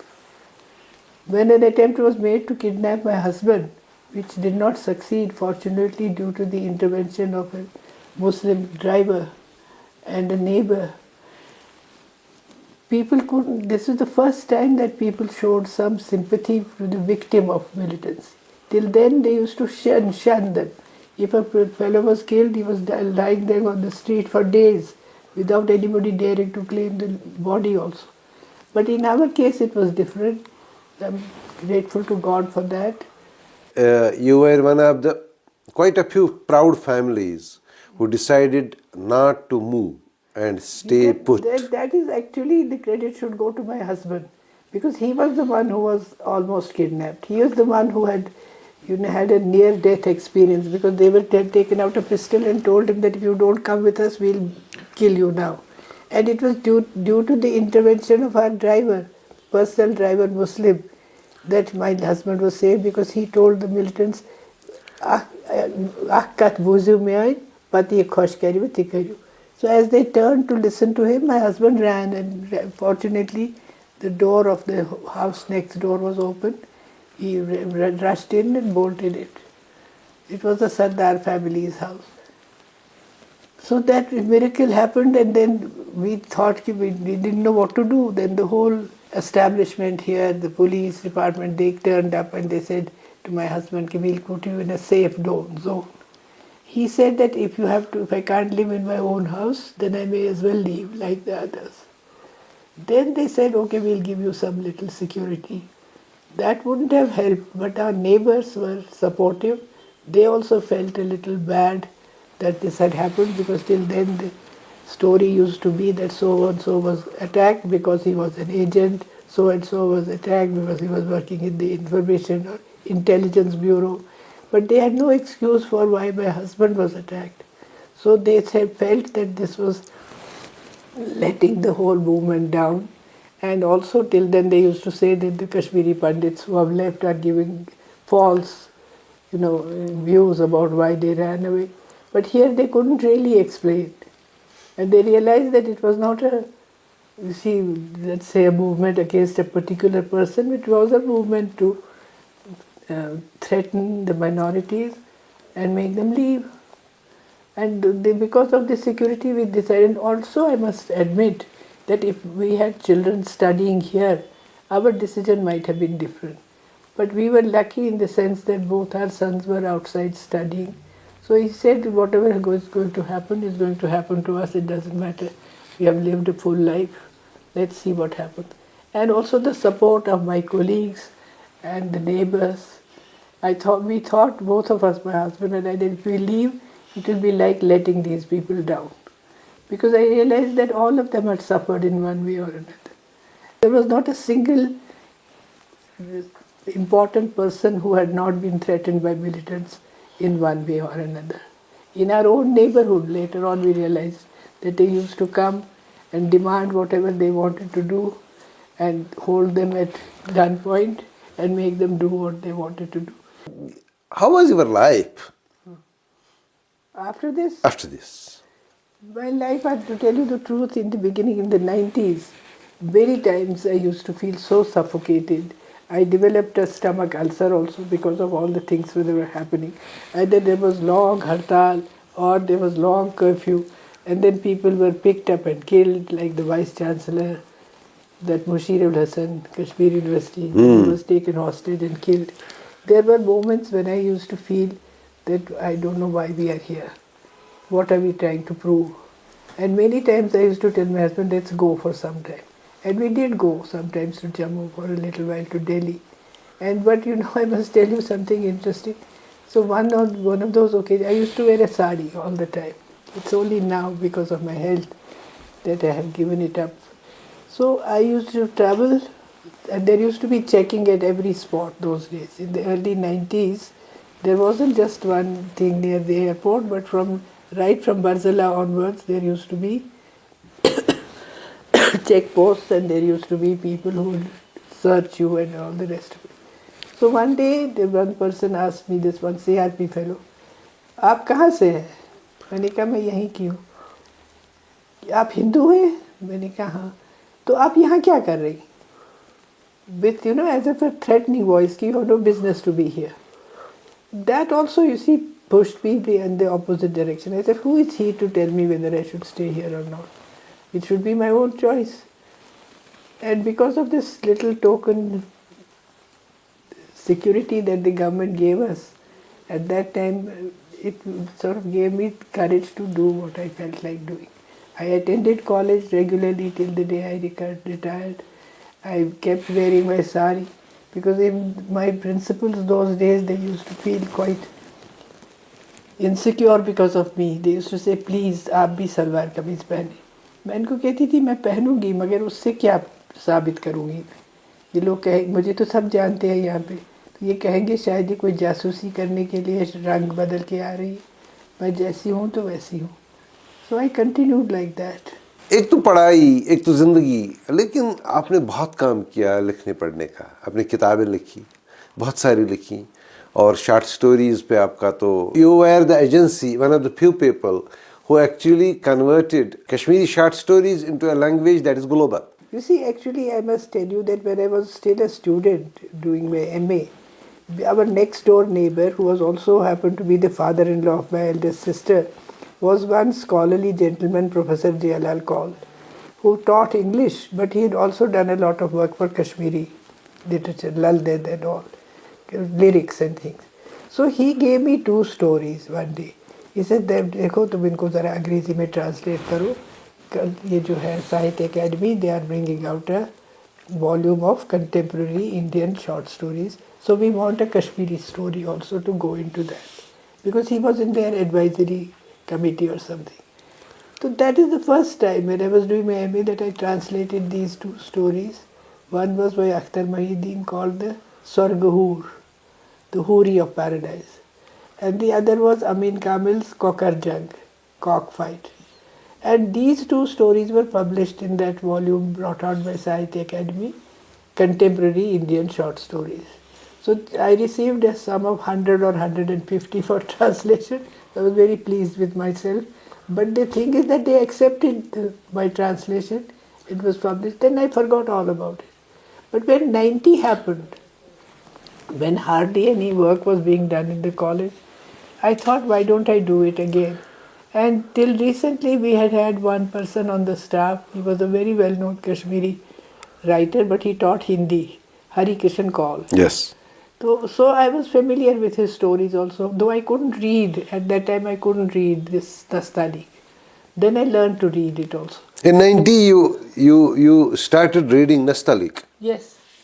Thanks to my colleague, younger colleague in the college who is no more, Nusrat Andrabi. She was a wonderful Urdu teacher and a great person in every sense of the term.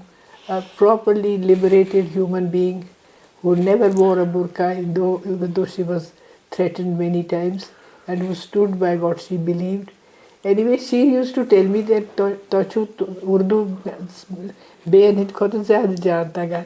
Parun kya shuru taga. मैं कहा सीखा ही नहीं. कहा मैं सिखाऊंगी. और सिखाया उसने. फिर उससे फिर मैंने अंडरस्टैंड करना शुरू किया कश्मीरी भी. तो then I thought कि ये सब कश्मीर में तो सब कुछ खत्म हो रहा है. Because we thought at that time everything is over and things are not going to get better. So at least let us try and save something from them. So fortunately for me, most of these authors at that time were still alive. Akhtar Mahideen, Ali Muhammad Alone. Amin Kamil, Bansi Nirdosh, Hari Kishan Kaul, they call Bharti. So I asked, a colleague helped me in tracking these people down, asked them to send me the best story they had written. I would translate it and send it back to them to see whether they thought it was all right. They all agreed that it was good. So that gave me courage. So I approached the publisher in Delhi whether he would publish. He said, we will publish these 15 stories, at least there should be 15, but we want a book on Kashmiri cooking. So can you find somebody who can do it? So I thought to myself, why don't I do it myself? करना क्या है इसमें पूछ. मेरी mother इतनी fantastic cook है, उनसे पूछती हूँ रेसिपी सारी, और जो सारी डॉक्टर अली जान की बेटी है उसको जानती हूँ मैं सारे मुस्लिम कुकरी की बात, बाज़ों से भी पूछ सकती हूँ. So I wrote this Kashmiri cookery book. People wonder why I wrote it, but this is the reason basically. So they published this book of short stories which I called The Stranger Beside Me. Yes.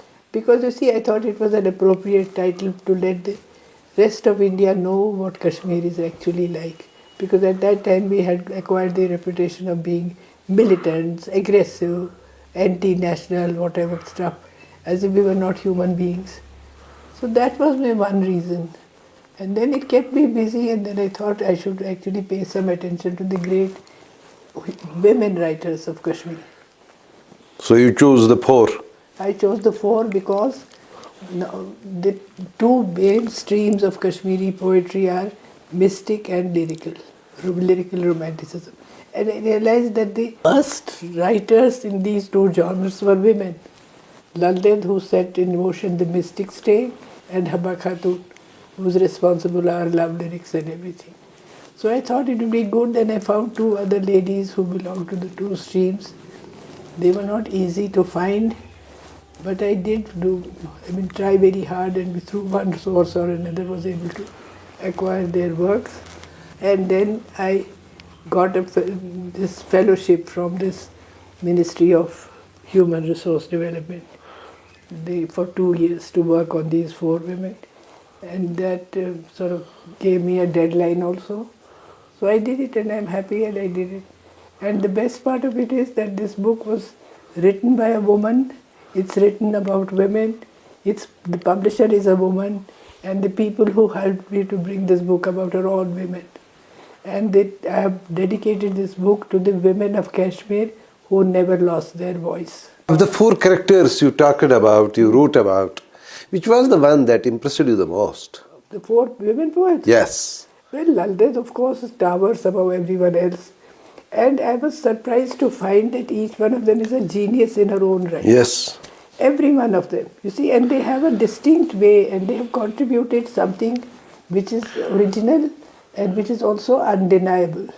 And the most important thing I find in these two romantic writers, Haba Khatun and Emaan, is that they are not ashamed to talk about their sexuality.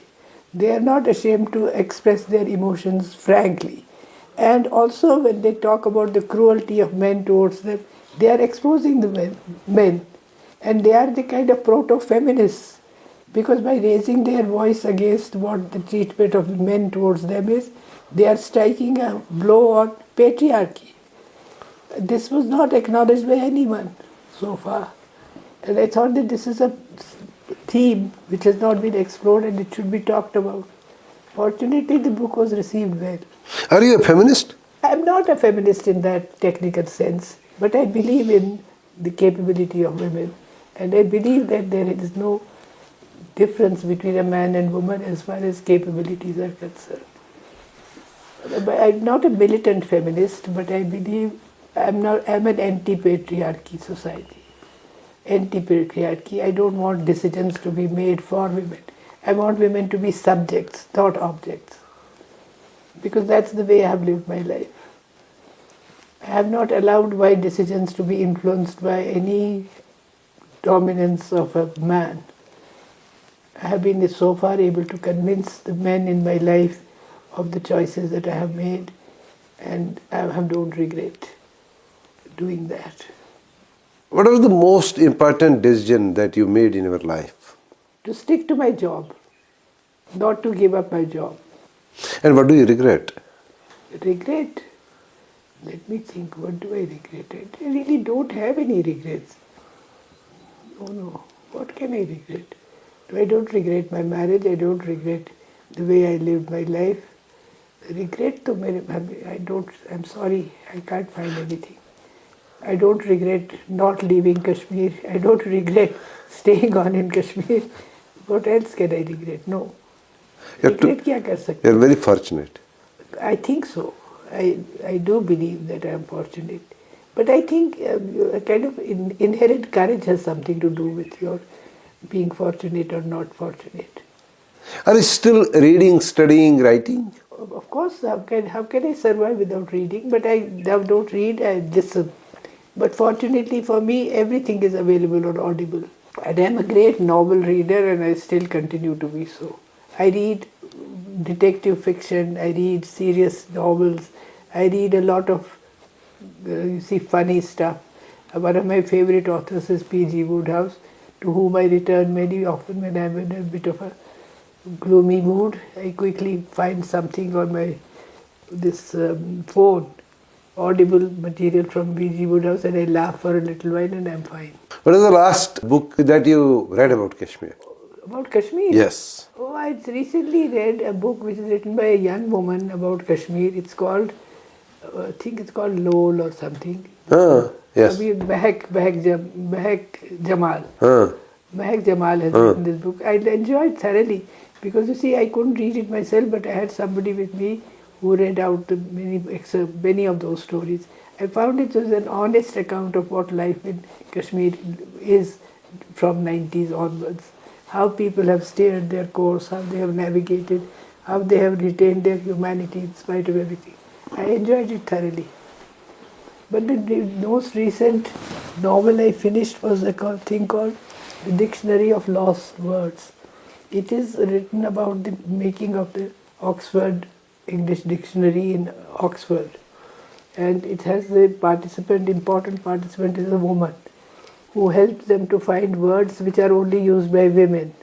So I like the idea, and it's a lovely story. It's just finished reading it by Pip Williams. If somebody is interested, they can read. Why is there something very special to Kashmir that Angrezi comes naturally to people? I think so. Yeah, but the first teachers who came here were missionaries. I think that has something to do with it. And women's education also, the convent, and then the missionary schools, the Bisco School, Burnhall School, who had Irish or British or Australian teachers.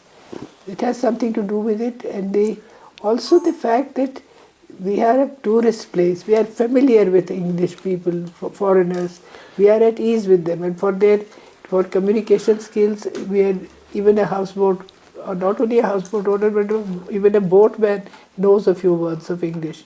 And the Kashmiris are actually this. I think the Kashmiris had always a sense of a little bit of inferiority, which was instilled in them because of foreign rulers, and therefore they are very keen to learn. They don't think that they know everything. They are keen to learn, and they learn, and they are receptive, and basically we are an intelligent race, I must say. And also we see that even people from Jammu, their pronunciation is not quite always there. In spite of being educated, there are certain things which they can't manage. But I haven't seen that flaw in educated Kashmiris. Must be something to do with their genes, I don't know. It was a very interesting conversation. It was a knowledge conversation. It was a revisit to the days gone by. तो बहुत पुरानी कहानी है, बहुत लंबी कहानी है. So, but ये जो इंसान की सेल्फ डिस्कवरी होती है, ये बड़ी इम्पोर्टेंट है, अपने लिए भी, दूसरों के लिए भी. एंड होप जब आपकी नई किताब आ जाएगी तो उसको हम बहाना बनाएंगे एक बार फिर बात करने के लिए, आपकी यादों को खरीदने के लिए. Till then, so nice of you. Inshallah. Thank you, and so nice of you. Thank you for spending so much of time. I'm glad I did this time with you because it helped me to remember many good things, which is a kind of a rejuvenating experience for me also. Thank you very much. Thank you, so nice. All the best. Wish you all the best. Thank you. And long life.